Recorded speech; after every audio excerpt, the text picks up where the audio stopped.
Here's a Sega pinball. As you know, it was first out east, then Sega, and then Stern. But this is one of these oddball pieces that uses this large, what they call a high-resolution dot matrix display. It's just stunning. And there's only 4 pinballs that use this. Frankenstein, Baywatch, Maverick, which was the first one, and Batman Forever.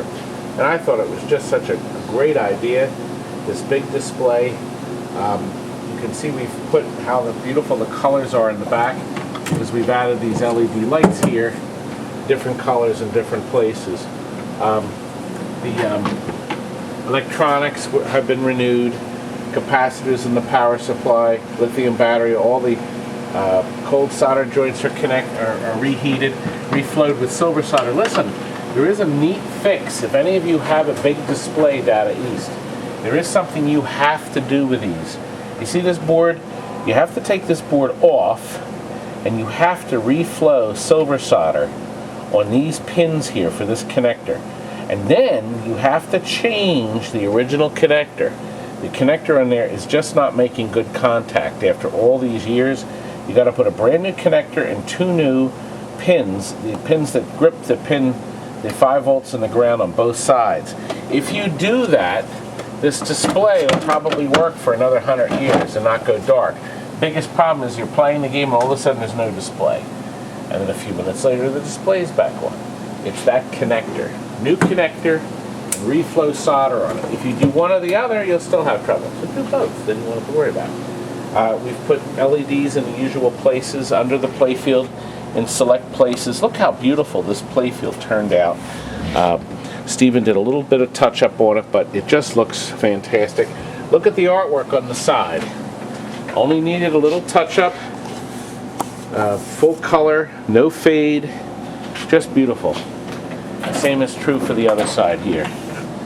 And it did come up very nice. If any of you are familiar with this game, it's based on the movie at Columbia. I think it was Columbia who came with this movie back in, what is it, 94.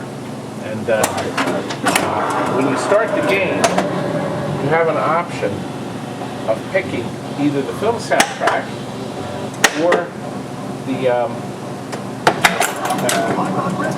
Edgar Winter rock sound. You know, you can't hear anything. These guys turn the volume down nice and low. That's never good. It's so nice when you can hear the sound playing. Obviously in this game, you know what, we don't have a legs on it, so it's not level. So it's not going to play very fast. It's certainly not very fun. But yeah, I can't even hit the piece there. But in this game, the object is to go up these ramps, and these diverters will kick out and divert the ball, so they fall into each of the giants or the monsters' hands. And then it flips the game. See, it goes through ball search. You can see that moving around. Really clever game, very well done, and lots of good shots. You can see we've put some LEDs in some select places on the playfield. See, without it being level, it's not going to hit these switches right. Yeah, I guess it's not a good way to see a game. Not level. But without the legs, this thing is actually flat. So back legs will kick that up. By the way, I guess all of you know, you need to put brand new casters on your game. A lot of people skip the nice new shiny casters. Now it's upset. It doesn't know where the ball is. See? It's looking all over. You put the shorties in the front, the long ones on the back, and usually ride the back legs up about halfway. That seems to give it good speed. Certainly a little better than you'll get on this one here. But if you get a chance to play a Frankenstein, you really should. Got a lot of good shots on it. We're in the yellow pages under amusements.